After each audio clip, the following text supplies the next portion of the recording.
computer audio.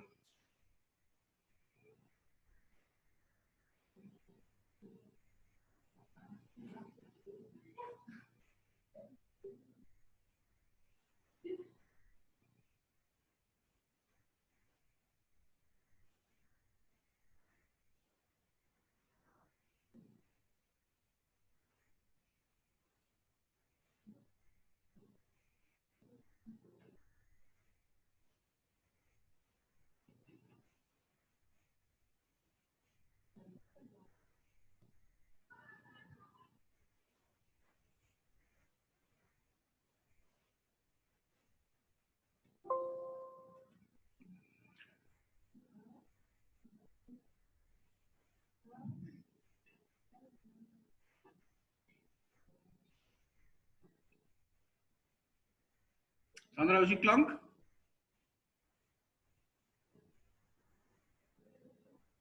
Sandra, kan jy my goed hoor?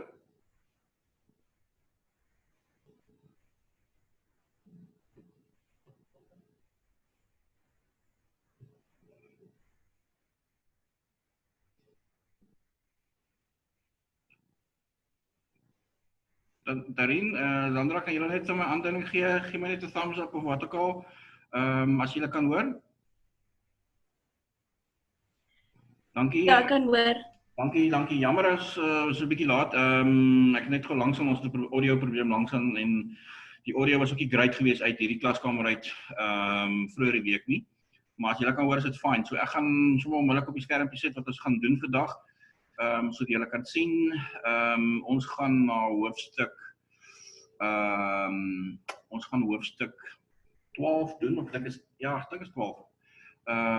Wat gaan oor IT, internet applications that's relevant to people in sales.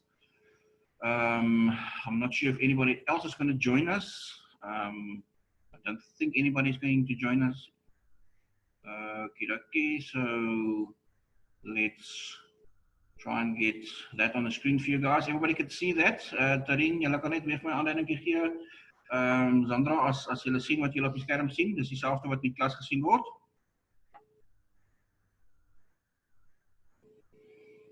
Good. Any questions at this stage? Is nog so 'n bietjie bomskok na die afgelope 2 dae terug in 'n nuwe routine. You guys are all good? Right. Today we're going to cover 2 chapters, and both these chapters are actually relevant to the assignment that you're going to do and that we discussed that we discussed yesterday. Remember the assignment that you have to complete is designing an application form, writing a job description, doing an interview with somebody or with candidates who would be interested in becoming a financial advisor for Sanlam. That's the case study itself. This particular chapter will deal with the essay that you have to write.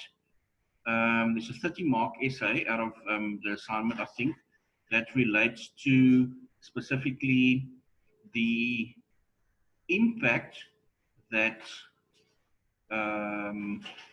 modern technology, smart devices, internet, social media, all of that can have, and how it impacts on the way in which the salesperson, the modern salesperson, would be selling.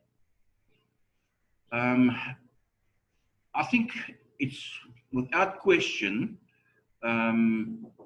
Yes, kom maar aankom. Is dit Shanai? Kom maar in.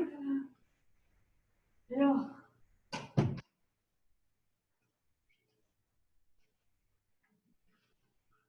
Ek gaan net gou vinnig die lig afsit. En ons gaan nog 'n bietjie beter sien. Maak so 'n bietjie beter, ons 'n bietjie donkerder. Nee, it's fine. Ek wens ek kon laat wees vanoggend, maar wanneer jy wil laat wees, dan is jy nooit laat nie. Wanneer jy nie wil laat wees nie, dan is jy gewoonlik laat.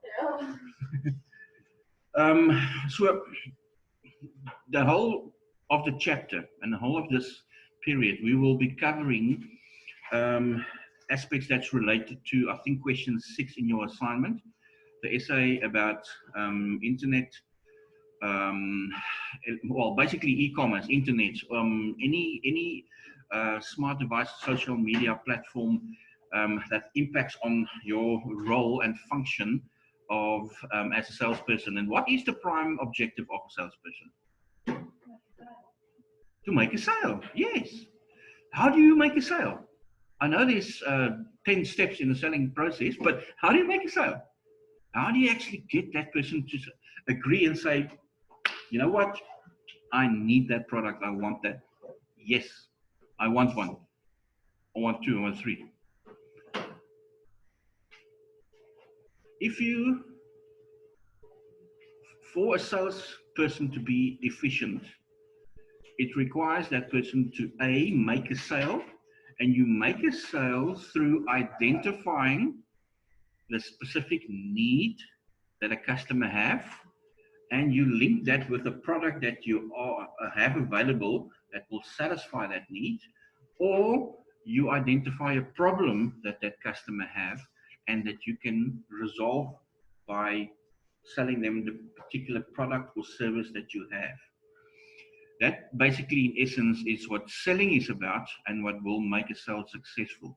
Along the way, there will be objections and people have different excuses and reasons.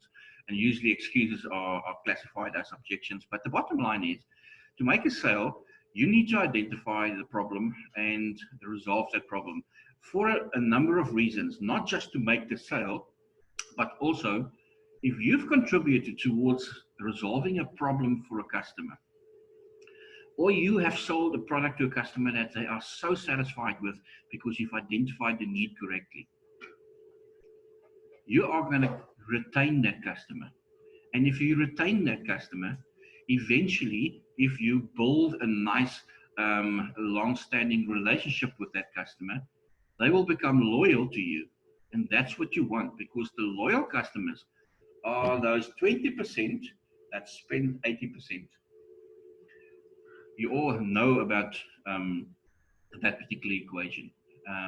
It's not the first time that you hear that. We've done it in business marketing and probably other subjects as well. But it's very common that 20% of your customers or clients, often referred to also as key accounts. Remember, we did that earlier on in previous chapters. Your key accounts, those are the people who are responsible for 80% of your business. And that's why you build a specific relationship with them. The reason why I've started with that particular, or started with this, with these facts and statements, is because if we want to understand how you can effectively continue the old traditional way of selling by using modern technology, you have to understand the selling process the way it was done traditionally first, before you know how you can duplicate that on a smart device. I think the greatest benefit, and we'll go through on the screen, basically it indicates to us that that your challenges that you find is that, and there's nothing more horrible than somebody wanting to do business with a business. And nowadays, especially because a lot of people buy online, especially during lockdown, all of a sudden the increase of retail during lockdown was enormous. That kept a lot of retail businesses going because they were doing home deliveries, regardless of what you, and especially, I'm talking especially about your daily needs, foods and drinks, like, and I can I can remember the week before shops were allowed to sell liquor again, and customers were allowed to buy liquor again. That was the first was it the first wave? The first time it happened before we went back into prohibiting that. I saw, because a friend of mine works here at the head office at Pick n Pay, he showed me a schedule of how people can order, because they had to appoint, I think, 20 more delivery guys because they didn't have enough people to deliver. People were ordering, and it took them 3 days, and then they changed the whole system, and the system was changed to where you could only order in a certain period. So you go onto their site, you've got a order schedule, and you say, okay, I can't order because, I mean, the 8 to 9 slot is already taken. So you pick a time, and in that time, they will obviously, they can deliver. And that first week, there was like nothing available. So you have to go to the shop. Fortunately, you could. But I think especially retail shops really benefited during lockdown for the fact that they had online services. And again, it's almost as if towards the end of last year, people were sort of reluctant still to use that home delivery, grocery delivery office that was available, because it was available before lockdown. And then all of a sudden people realized, like, all right, this is actually, okay, I don't have a choice. I have to do it online. And it became a very popular means. I have not necessarily increased my online shopping, but then my online shopping before COVID-19 was quite high. And Shanna, you've got a question? I think it's 12. I think it's number 12. Gekko?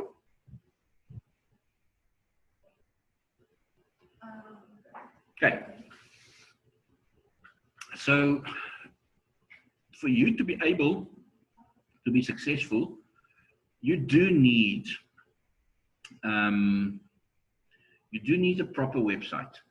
Some of the challenges that a lot of companies are faced with is the fact that they have a poor website. There's nothing. I can remember a number of years ago when we, at my previous college, the first time we started with online applications, about 10 years ago, it was a horrific online application process that you have to go through. It wasn't a user-friendly application. Sometimes, yeah, especially with internet instability as well. Then you have to start the whole process again. And then I said, but you have registered already. And then you have to, it was just a mess. We've come a long way, but what I'm trying to say, and especially in line with where one of the challenges would be for you doing business online is having a poor website. If you go on to takealot.com, the categories of products, there must be search tools available where you can type in what you're looking for, and it immediately it links with that specific department.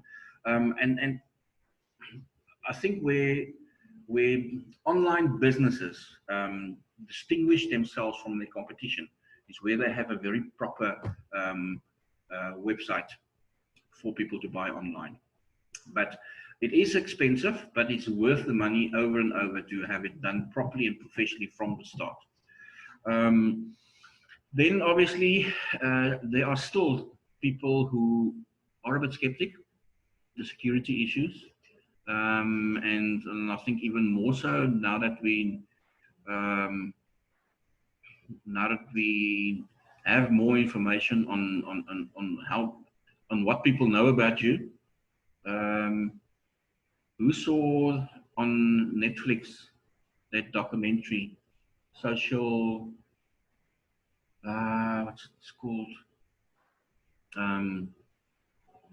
It was on about 2 weeks ago, but basically it was. I can't remember. I'll remember. I'll do a search in between periods. Now it bothers me that I can't remember that name. But anyway, the program was a documentary of 90 minutes. It was done it was done by Netflix. And the people who were involved in the documentary and were interviewed were all people who have previously worked for Google, Facebook. They actually set up those functions that you see and that you use. They were responsible for doing that. And they came out with horrific information about how artificial intelligence via those mediums are actually guiding you towards buying something. They're telling you what to buy. They know what you want to buy. They know more about you than you actually think. You'll be horrified. I'll get your name. Social, geez, I can't remember. Social Dilemma. Social Dilemma. Go on Netflix. It's 90-minute. You will be very scared afterwards. It's important that we know that, because it is very important that information remains private, or private information remains private. But unfortunately, I think nowadays the chance of that remaining private is, once it's out there, it's out there. So yes, don't click on stuff that you don't know or don't recognize, or if like I say, if it's too good to be true, it's probably too good to be true. Well, if you have some doubts about something, then something is probably going to go wrong. So then rather not do it. Okay. So although it brings using all the specific devices and platforms makes the task of a salesperson so much easier, because you can do more in a day than you would normally have done if you had to manually capture all the data. It has a downside as well. At this point, for those in front of me in class and those online and those who are going to watch the video,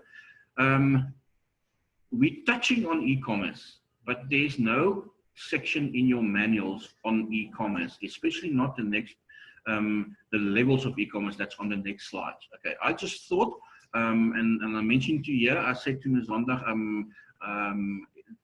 she picked up that there was a question in the paper that was related to this, but there's nothing in the manual.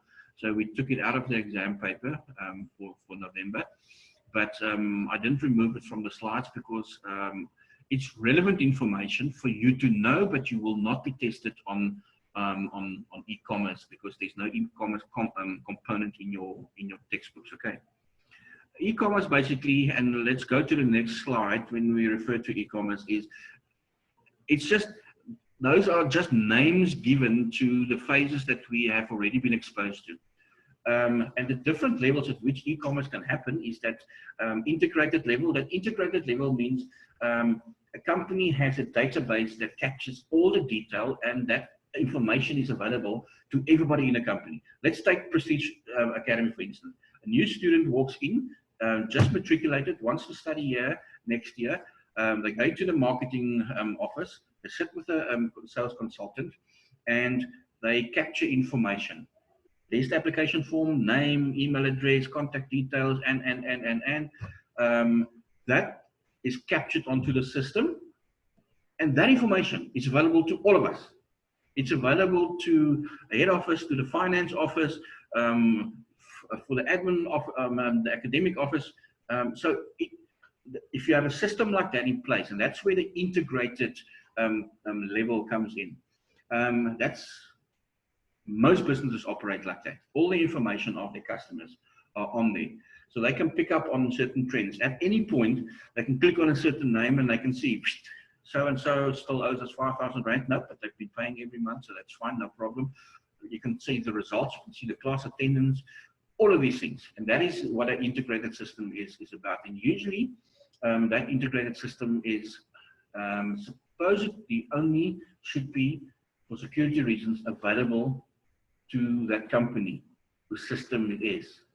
But we know that nowadays there are businesses who buy these databases from companies and they sell it to others. And that's why if you walk into Pick n Pay, like I did 2 weeks ago, and I bought my normal daily things on the way after work, before I got home, I got an SMS from Scooters Pizza about a special I had. And I've never bought anything from Scooters. The databases are integrated within, but they are also available wider than you think. It's frowned upon. It's a number of years ago, people saw this unethical behavior, and in my opinion, it still is.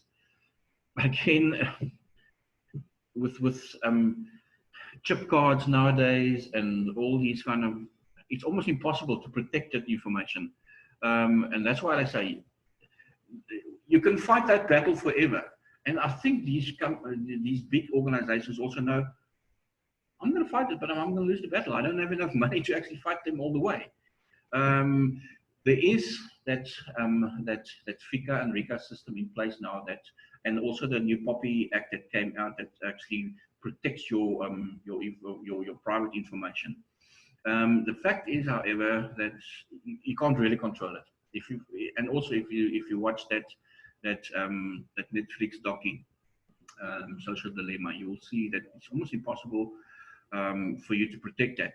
The only barrier that you have between that and all your information available is the PIN codes that you have, the passwords that you select yourself.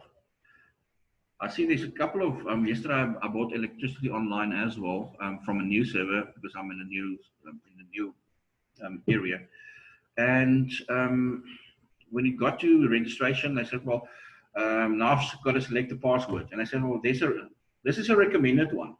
Google will remember this for you. No, I don't want Google to remember it for me. I want my own one. Okay, so a lot of people, because, oh, you know what? I know I always forget my password, and then I have to. No, that's the first step in the door that they have. Once you select that option, boom, they have you, and you can't really complain. And that's why I say you can fight it forever, but you can't really complain about it because they gave you the option. You took the easier route because you are not good with remembering passwords. That's why you took the one that the computer will remember for you. You know what? It is scary. Yep. But as I said, yes, that is the one that's used mostly in businesses. The transactional one, we know you go online, you take a lot, Amazon, you buy stuff, they deliver it for you. Businesses do it with businesses. Customers do it with businesses. So that's a common one. And the interacting one, the third level, is about social media and all the platforms, Facebook, internet.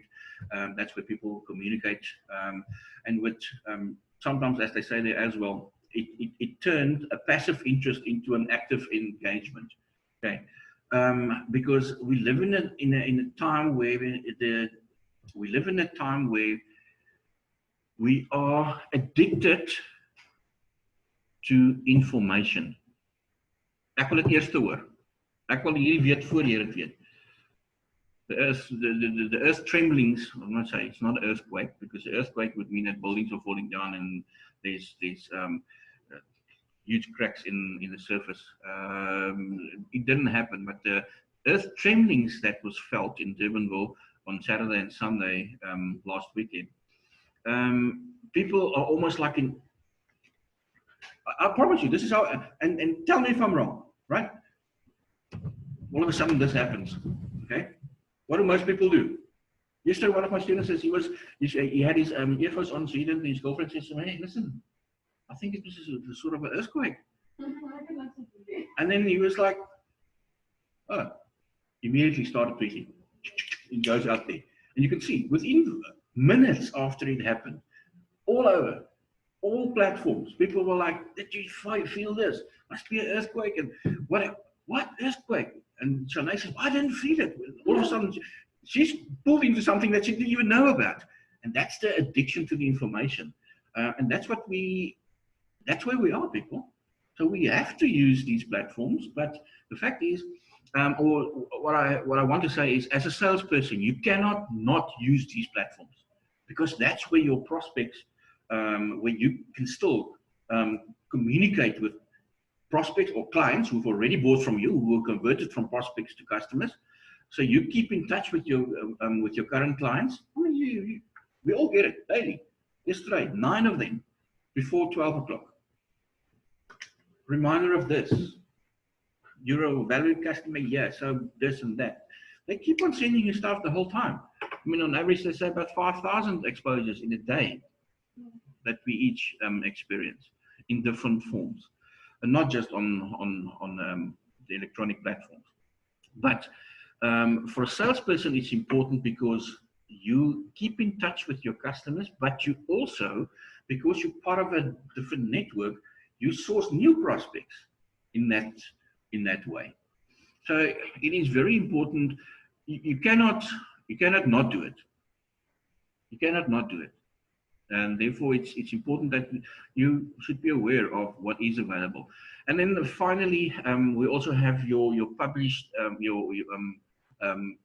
your publication level, and that is where a majority of hard copy printed versions of magazines, newspapers and stuff like that, brochures, even the stuff that you find that doubles the volume of a magazine because there's so much junk mail or advertising brochures inside it, or in the newspapers. Pick and Pay and Spar, and almost on a daily basis there's something that is new, and it's food lovers and whatever. That is also available online in an electronic version. The exact same thing. So it is slowly replacing, and I heard on the news, on the radio 2 days ago, that's Media24, basically the ones who manage magazines and newspapers like the Burger and the Cape Times and the Huisgenoot and the U and whatever magazines is out there. You can now have 5 magazines and 2 newspapers, daily newspapers, and a weekend newspaper like the Sunday Times or the Report that comes out, electronically available to you for 99 Rand a month. Nobody's going to buy a newspaper for 10 bucks or a magazine for 30 Rand or whatever if they can get everything like, and they can watch it again. It's electronic. I can go back. If I want to search for an article that I read in the paper, that paper is already somewhere in the dustbin a week later, or I've used it to braille.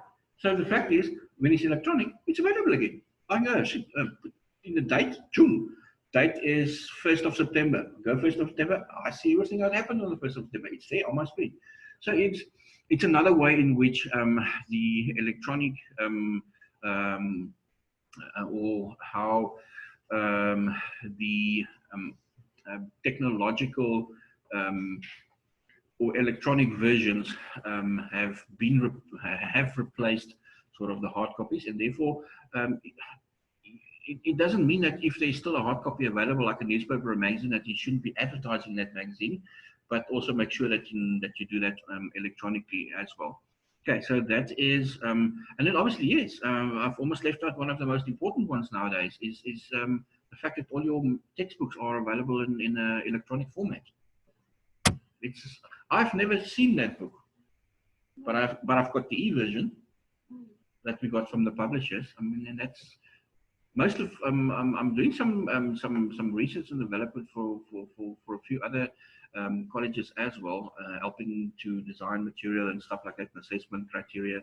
And yesterday I actually had a meeting with one of them, and we discussed about the use of textbooks, because they just said, well, if we have to use all these textbooks, then I mean it's extra 5, 6, 7,000 rand. While we have all the information available electronically, it is there. Most of it is there. Plus, and it's, I think slowly your printed, published versions of learning material, for instance, is going to disappear, and it's going to all be available electronically. I think at the end of last year, I read an article that stated that about 65%, I think, of students use a smart device as the medium to learn. That's a lot. I mean, we're talking of post-matric, okay, colleges, universities. 65%, that's a lot. 2/3 of the students studying in our country are actually don't use a textbook.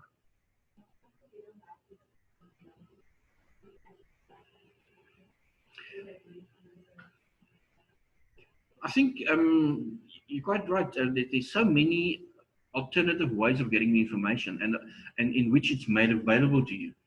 Or maybe you're psychic. Maybe you knew that there was going to be lockdown, and but that everything is going to be done on this platform. But I think no, from a salesperson's point of view, it is important that we realize that you cannot not use these devices. We need to be careful in how we manage and use it. because you cannot now all of a sudden, we can, but it's going to be very difficult, and you have to be very patient with an existing customer who've been used to the old traditional way, and you're now trying to convert that person to the new modern way of doing things. But again, do not fool yourself and think that, no, that person is over the age of 60, can't teach your old dog new tricks. You can. My dad started Skyping my sister in Singapore, and all of a sudden, and now he's like that at the age of 80. I thought, I think in a case like that, if your family is far away, and that's your only means of contact on a regular basis. I'm not talking about visits over Christmas and stuff like that once a year. Yeah, you adapt. And yes, who of you did a Zoom session before lockdown? None of us did. Not a psychic. I'm practicing by Zoom. What? I think there'll be a virus in a couple of months, and that's the only way we can communicate. No, I think we've all been using. I think the first one I think that was known and used to most in business was Skype. And ja, ons gaan as ons oorskakel, Moodle gaan vir die res van die jaar nog steeds aangaan, maar ons gaan hom van volgende jaar af gaan Stadio werk as op 'n nuwe platform. Dis Microsoft Office en dit is Canvas. En dan obviously Teams gaan ook dan, daar gaan nie die Zoom dele gaan wegval, maar daar's te veel om nou te verander. Jy moet nie nou in 3 weke tyd alles gaan staan verander nie, maar wanneer ons beweeg na volgende jaar toe, ons is al klaar besig om, ek moet vanaand weer 2 tutorials kyk oor Canvas.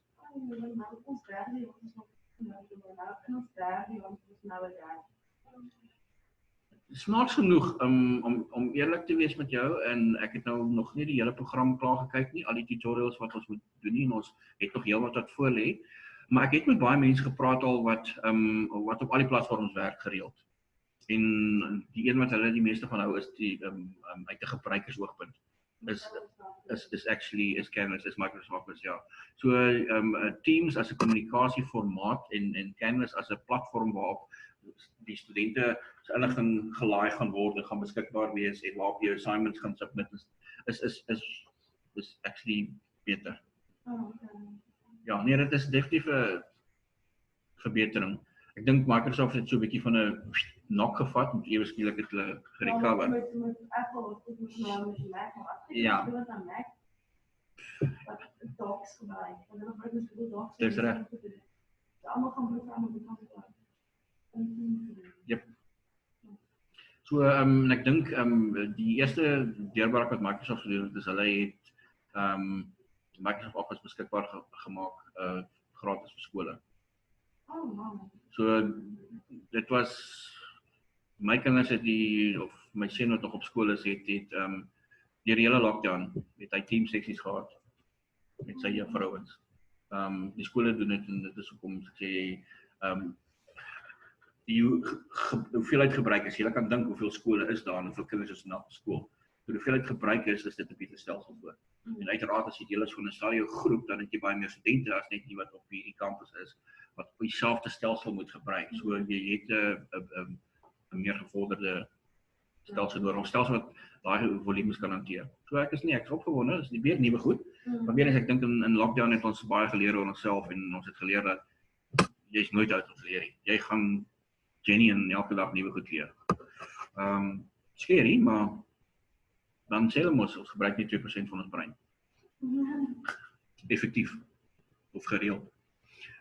Customer relationship management, that is, I've spoken about it already, and that is the essence about why we use these electronic devices and smart devices, because you are going to exclude yourself from a large portion of your market, and you're going to lose touch with your customer, and you will not be able to establish and form that relationship with your customer if you are not using these platforms. Customer relationship management. If you go onto Google and you start searching stuff and you go into blogs and articles and whatever, it will pop up as the most commonly used acronym is the CRM. They call it the CRM system. That's your customer relationship management system. Okay, most businesses have one like that. That basically ensures that they don't just have insight. They don't just have information on the customer. They also have insight in their social behaviors, their patterns of buying and stuff like that. And that's important for a salesperson to know, because it is. And then, like I said yesterday, when I gave you that example of somebody who is using the information that's available to them while they're in a conversation, all of a sudden, if and the phone rings and you the salesperson is the presence of the customer and he says, yeah, no, I remember, I'll be there at 5 and whatever. And so you didn't eavesdrop on a conversation like that. You just actually, you were there. And you can, and you should use that information. The timing of when you use that, you don't necessarily have to immediately use it, because if you use it immediately, so your son playing cricket this afternoon? Yes, he's playing provincial trials. Oh, all right. That sort of will make the customer think afterwards or think twice. He was actually listening to my conversation. Okay, well, I didn't walk away so you couldn't hear the conversation. But the fact is, keep that information, because it will be more impressive if you send a WhatsApp to that customer tomorrow and say, how did your son's cricket trials go yesterday? Wow, how does you know about that? Because you forgot about the conversation and that you were present there.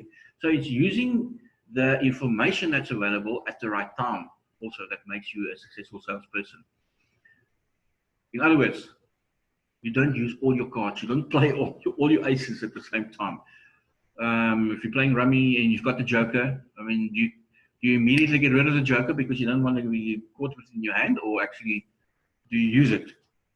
Or you keep it? Ek weet nie, almal het verskillende taktieke hoe hulle speel as hulle kaart speel. Maar as ek weet ek wil my pakkie klaar maak, dan maak ek seker ek kry die ding uit my hand uit. Want ek het mos nou die joker. Gebruik jy dit?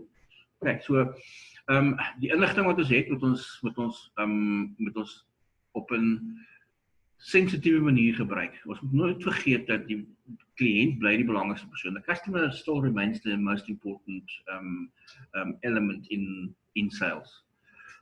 Without the customer, you don't have any business. And if you are going to annoy customers that you have already, you're going to lose them too. And then it's usually when they start bad-mouthing the business as well. So be careful, and most importantly, remember that from a business point of view, businesses have a CRM system in place. Most businesses, if not every business, have a CRM system in place, and it needs to be used. It's a huge advantage for a salesperson because the information is already there in the system. You don't have to go find that many prospects because they're in the system. And even if somebody doesn't buy from you again for 3, 4, 5 years, they're still in the system. You can still send them a notification because you don't know what's going on in their lives and if there's a need, especially if they're not a regular customer. So by sending out that information, at some point, it's like fishing. At some point, the fish will bite.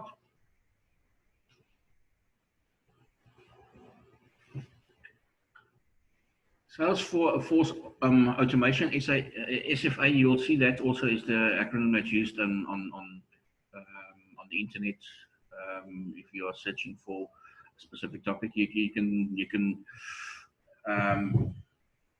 can ask for Salesforce automation, or you can just put on SFA, and it will pop up. Now, using the technology has some advantages. It frees you from time that is very limited and that is valuable. We know that